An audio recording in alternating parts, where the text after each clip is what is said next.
Budget shortfall. Woodbury County cutting back on its allocations to the library and how much money the county will have to pay out of its reserves because of jail delays. That's next.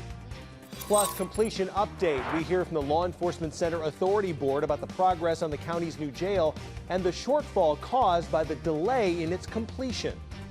And countdown to the caucus. The Iowa caucus now just 13 days away, where the candidates will be to make their last push. That's straight ahead. Woodbury County tonight is working to fill a more than $1 million hole in its budget for the coming year, thanks to the delay in work to finish the county's new law enforcement center. Good evening, everyone, and thanks for joining us. I'm Matt Breen. Jessica Bowman is off tonight. The county is looking at areas where it can spend less money as part of its budget process, which will be finalized over the next 3 months. KTIV's Matt Hoffman was at the first of many budget hearings that the board will hold in the coming months. He's now live in studio with me tonight with more on what's being cut and why. Matt? Yeah, Matt, one of the first things on the chopping block this year, that's the county's allocation to the Woodbury County Library in Moville. The Board of Supervisors voted 4-0 to slash the county's allocation by about $90,000 in fiscal year 2025. That's about a 50% cut. Supervisor Keith Raddick was absent for that portion of the meeting. The supervisors say they're cutting back on the county's share because the library has a lot of money in its reserves. Chairman Matthew Ung says the reserves operate like a savings account, and he believes the library will still have enough money in its savings to comfortably operate.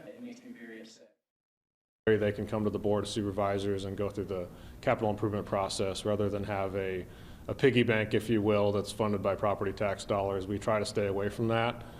Simply because we don't want to tax people for things that are unknowns. The Board of Supervisors also acknowledged a budget shortfall on the horizon caused by the new jail facility not opening on time.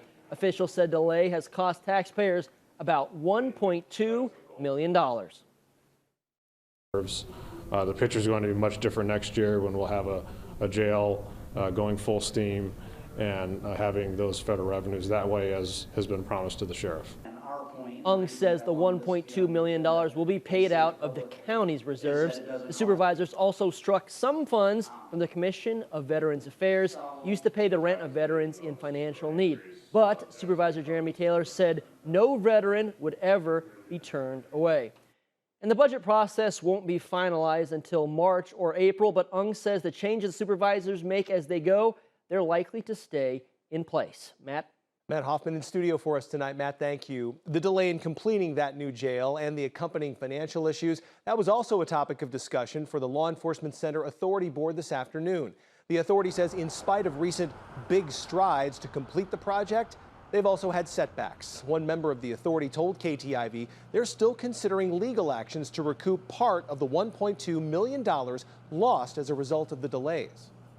That's all being considered right now, and that's a consideration we're making, and that's been remains to be seen.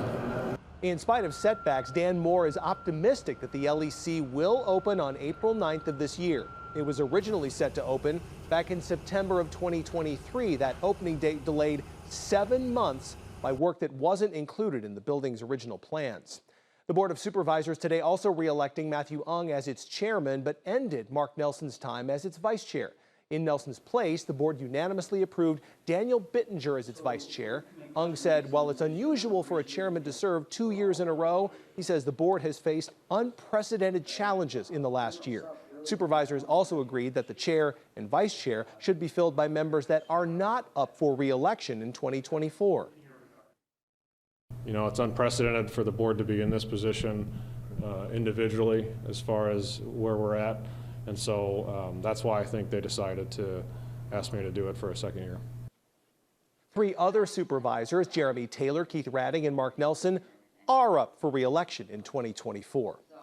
It's official.